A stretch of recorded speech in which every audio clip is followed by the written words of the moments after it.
అందరికీ నమస్తే. Welcome to TR TV. నేను మీ తిరుపతి. కాంగ్రెస్ పార్టీ మంత్రి మీడియా చిట్ చాట్లో సంచలనమైనటువంటి కామెంట్స్ చేసిండు. ఈ కామెంట్స్ చూసిన తర్వాత ఈ మంత్రి చెప్పిందే కరెక్ట్ కావచ్చు, అందుకే రేవంత్ రెడ్డి ఇన్నిసార్లు ఢిల్లీకి పోతుండేమో, అందుకే కాంగ్రెస్ పార్టీ మంత్రులు ఊకూకే ఢిల్లీ కురుకుతుర్రు. ఢిల్లీ అధిష్టానం నుండి పిలుపొచ్చుడుతోటే ఆవుతలేరు. టక్కున ఇలా పొద్దున పిలిపోస్తే సాయంత్రంకి వెళ్ళిపోతుర్రు. ఇక్కడ పిలిపొచ్చినటువంటి 2 గంటలలో ఢిల్లీలో ఉంటుర్రు, ఇక్కడ ఫ్లైట్ ఎక్కుతుర్రు, ఢిల్లీలో పడుతుర్రు. అంటే ఇదంతా కూడా హైకమాండ్ చెప్పినట్టే వినాలే కావచ్చు.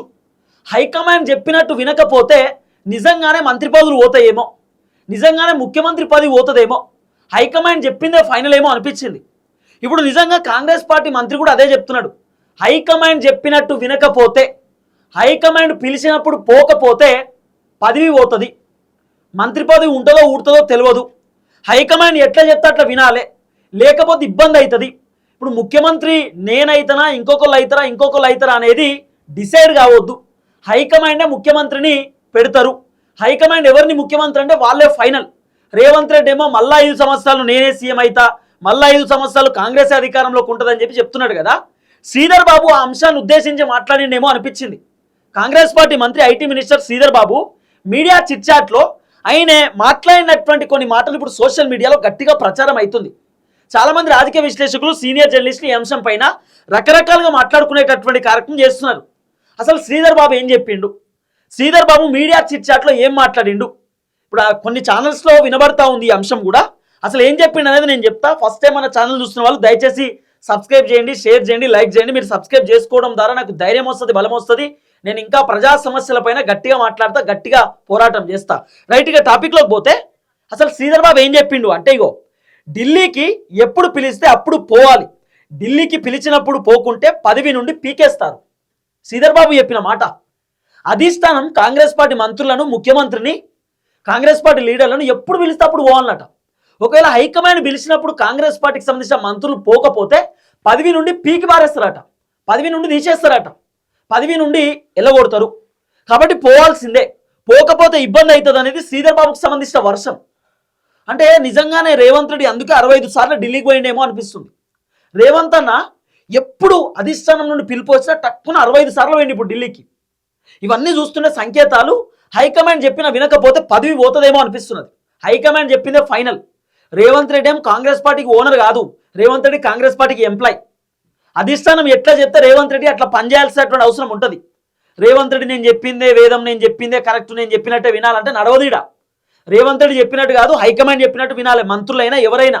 ఇదంతా అదే అనిపిస్తున్నది. ఇగో నా పదవి ఉంటుందో పోతుందో తెలియదు, మంత్రివర్గ విస్తరణపై నేనేం చేస్తా. శ్రీధర్ బాబు చెప్పినట్టు మీడియా చిట్ చాట్లో, నా మంత్రి పదవి ఉంటుందో పోతుందో నాకు తెలియదు, నాకు క్లారిటీ లేదు, అధిష్టానం ఎప్పుడు బీకేస్తే అప్పుడు పోవాల్సిందే, ఇంకా మంత్రివర్గ విస్తరణ పైన నన్ను అడిగితే నేనేం చెప్పాలి. ఇప్పుడు దాదాపు 3 మంత్రి పదవులు ఇంకా ఖాళీగా ఉన్నాయి. రేవంత్ రెడ్డి దగ్గర విద్యాశాఖ ఉన్నది, రేవంత్ రెడ్డి దగ్గర హోంశాఖ ఉన్నది, రేవంత్ రెడ్డి దగ్గర మున్సిపల్ శాఖ ఉన్నది.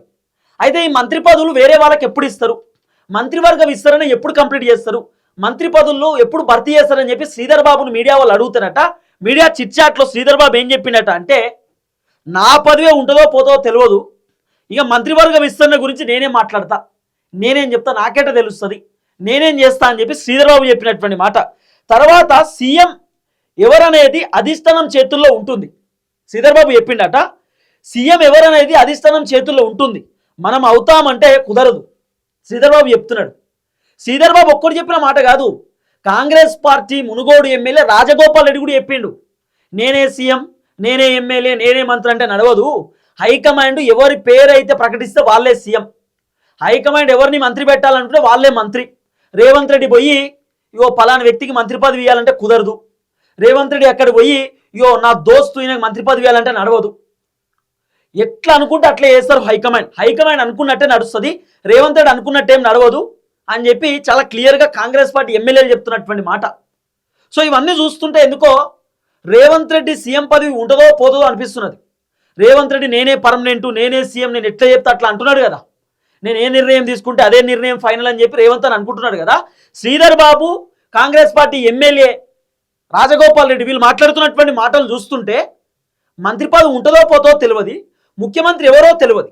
2028లో మళ్ళీ కాంగ్రెస్ అధికారంలోకి వచ్చిందనుకో, మళ్ళీ రేవంత్ రెడ్డికే సీఎం పదవి ఇస్తారో ఇయ్యరో తెలియదు. బట్టన్న కావచ్చు, ఉత్తమ్ కుమార్ రెడ్డి కావచ్చు, శ్రీధర్ బాబే కావచ్చు, కోమటిరెడ్డి వెంకటరెడ్డి కావచ్చు, రాజగోపాల్ రెడ్డి కావచ్చు, కాంగ్రెస్ పార్టీ సీనియర్ లీడర్లు ఎవరైనా కావచ్చు, ముఖ్యమంత్రి పర్మనెంట్ కాదు. ఈ పదవులు అనేది పర్మనెంట్ కాదు కాంగ్రెస్లో. ఇప్పుడు కాదు, గతంలో. సరే ఇప్పుడు అంటే మారుస్తలేరు, కానీ గతంలో కాంగ్రెస్ అధికారం, తెలంగాణ రాకుండా ముందు కాంగ్రెస్ అధికారంలో ఉన్నప్పుడు 2 సంవత్సరాలకు ఒక మంత్రిని, 2 సంవత్సరాలకు ఒక మంత్రిని మార్చేదట. ఇప్పుడు ఈ 2.5 సంవత్సరాలు ఒక మంత్రి పనిచేసిన అనుకో, 5 సంవత్సరాలు గవర్నమెంట్ కదా, మళ్ళీ 2.5 సంవత్సరాలు వేరే వాళ్ళకి మంత్రి పదవి ఇచ్చేదట కాంగ్రెస్. ఇప్పుడు అట్లా ఇస్తలేరు, ఎందుకంటే ఇప్పుడు గొడవలు అయితే, పంచాయతీలు అయితే, శత్రుత్వాలు పెరుగుతాయి అని చెప్పి ఇప్పుడు అట్లా వేస్తలేరు, కానీ ఒకప్పుడు వేస్తుండే. ఇప్పుడు అంతేందుకు కర్ణాటకలో ముఖ్యమంత్రి సిద్ధరామయ్య ఉన్నాడు కదా, సిద్ధరామయ్యని తీసేసి ఇప్పుడు త్వరలో డీకే శివకుమార్ని పెట్టబోతున్న చర్చ కూడా ఉంది. డీకే శివకుమార్ ఎమ్మెల్యేల సపోర్ట్ నాకే ఉంది, నాకు ముఖ్యమంత్రి పదవి కావాలని అంటున్నాడు.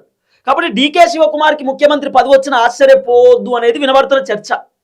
ఇప్పుడు ఈ మంత్రి మాటలు వింటే గట్లనే అనిపిస్తుంది. ఒక బాంబు వెలిచిండు ఇప్పుడు మంత్రి ఒక బాంబు వెలిచినట్టు. మా పదవి ఉంటుందో పోతో తెలియదు, ముఖ్యమంత్రి నేనే అనుకుంటే కుదరదు, ముఖ్యమంత్రి హైకమాండ్ డిసైడ్ చేస్తారు. ఇప్పుడు దీన్ని బట్టి చూస్తే రేవంత్ రెడ్డి పదవి ఉండాలో ఉండొద్దో కూడా హైకమాండే డిసైడ్ చేస్తారు. రేవంత్ రెడ్డి ఏదైనా తప్పు చేసింది అనుకో, రేవంత్ రెడ్డి ఏదైనా అవినీతికి అక్రమాలకు పాల్పడ్డట్టు కనుక తెలిసిందనుకో, రేవంత్ రెడ్డి ముఖ్యమంత్రి పదవి పోయేటటువంటి ఛాన్సెస్ కూడా ఉంటాయి. అయితే దీంట్లో ఒక ఎమ్మెల్యే చెప్పిండు ఏమని తెలుసా, ఇప్పసార తిరిగి తీసుకురావాలన్న అనిరుద్ రెడ్డి ప్రతిపాదన బాగుంది, మంత్రి శ్రీధర్ బాబు చిట్చాటట. ఇప్పసార మీకు తెలుసు కదా, గుడుమనే కదా ఇప్పసార అంటే గుడుమనే. ఇప్పసార లేకపోతే పండ్లసార అంటారు, తాండాలలో ఎక్కువ పెడతా ఉంటారు. అవి వస్తే మంచిదే అని చెప్పి ఒక కాంగ్రెస్ పార్టీ ఎమ్మెల్యే చెప్తే ఈ ప్రతిపాదన బాగే ఉందని చెప్పి శ్రీధర్ బాబు చెప్తున్నాడు. ఎంత గమ్మత్తుంది చూడుర్రి. అంటే దీన్ని బట్టి చూస్తే వైన్ షాప్లో సరైనటువంటి మద్యం దొరకలేదు అన్నట్టు, వైన్ షాప్లో దొరికేటటువంటి బీర్లు, కోటర్లు, ఆ మద్యం కరెక్ట్ లేదన్నట్టు, అంత కల్తీ మద్యం అన్నట్టు. దీన్ని బట్టి చూస్తే దానికంటే ఇప్పసారే నయం అంటున్నారట. ఏందో చూడు ఈ కథ ఎట్లుందో. సో మొత్తానికి శ్రీధర్ బాబు ఒక బాంబు వెలిచిండు. ఏంది, మంత్రి పదవి ఉంటుందో ఊడుతుందో తెలియదు, హైకమాండ్ పిలిచినప్పుడు పోవాలి, పోకపోతే ముఖ్యమంత్రి పదవి కూడా పోతుంది. మళ్ళీ 5 సంవత్సరాలు నేనే సీఎం, నేనే ముఖ్యమంత్రి కుర్చీలో కూర్చుంటా, నేనే బాసు, నేనే రాజు, నేనే మంత్రి అంటే నడవదు. హైకమాండ్ ఎవరిని ముఖ్యమంత్రి పెడితే వాళ్ళే సీఎం, నేనే సీఎం అంటే కుదరదు అని చెప్పి శ్రీధర్ బాబు చెప్తున్న మాట. శ్రీధర్ బాబు ఒక్కడే కాదు, కాంగ్రెస్ పార్టీలో ఉన్న చాలామంది లీడర్లకు ఇదే చెప్పారు. రేవంత్ రెడ్డి పొద్దుగాల లేస్తే నేనే సీఎం అని చెప్పి చెప్పుకుంటున్నాడు. నేనే సీఎం అంటే నడవదు, సీఎం పదవి ఇస్తే తీసుకోవాలి, గుంజుకున్నాడు కాదు, గుంజుకుంటే అధిష్టానం ఇయ్యదు, ఎవరు వర్తు లీడర్ ఏందనే చూసి అధిష్టానం ఇస్తారు. అడ్మేర గుడ్డి ఇప్పుడు ముఖ్యమంత్రి అయిన రేవంత్ రెడ్డి ఏదో లక్కీ లాటరీలో రేవంత్ రెడ్డి సీఎం పదవి కొట్టుకున్నాడు తప్ప అంతకు మించి ఏం లేదని చాలామంది చెప్తున్నమాట. కాంగ్రెస్లో చాలామంది సీనియర్ లీడర్ ఉన్నా కూడా రేవంత్ రెడ్డి ముఖ్యమంత్రి అయినట్టే కారణం ఏంది, పాదయాత్ర చేసిండు, కొద్దిగా గట్టిగా ఫైట్ చేసిండు, కేసులు ఉన్నాయి, పంచాయతీలు పెట్టుకున్నాడు, ఇక బీఆర్ఎస్ని గట్టిగా ప్రశ్నించిండు, పోరాటం చేసిండని చెప్పి గుర్తించి రేవంత్ రెడ్డికి ముఖ్యమంత్రి పదవి ఇచ్చారు. ఇప్పుడు రేవంత్ రెడ్డి పైన ఉన్నటువంటి వ్యతిరేకత కూడా హైకమాండ్కి తెలుసు కదా, మళ్ళీ 2028లో రేవంత్ రెడ్డికి ముఖ్యమంత్రి పదవి ఎందుకు ఇస్తారు? ఇప్పుడు శ్రీధర్ బాబు కాంగ్రెస్ పార్టీ ఎమ్మెల్యేలు చెప్తున్న మాటలు వింటే మళ్ళీ రేవంత్ రెడ్డికి సీఎం పదవి రాదేమో అనిపిస్తున్నది. ఇప్పుడు ఉన్నటువంటి మంత్రుల పదవులు కూడా కొనాకరికి ఉంటాయో ఉండయో అనిపిస్తున్నది. కొసాకరి వెళ్తారో వెళ్ళరో వీళ్ళు. ఆల్రెడీ ఇప్పుడు 2-3 మంత్రి పదవులు తీసేస్తారు, కొత్త వాళ్ళని పెడతారనే చర్చ కూడా ఉంది. చూడాలి ఏం జరగబోతుందో. దయచేసి వీడియో అందరికి షేర్ చేయండి. అందరికీ నమస్తే, థ్యాంక్ యూ సో మచ్. జై తెలంగాణ.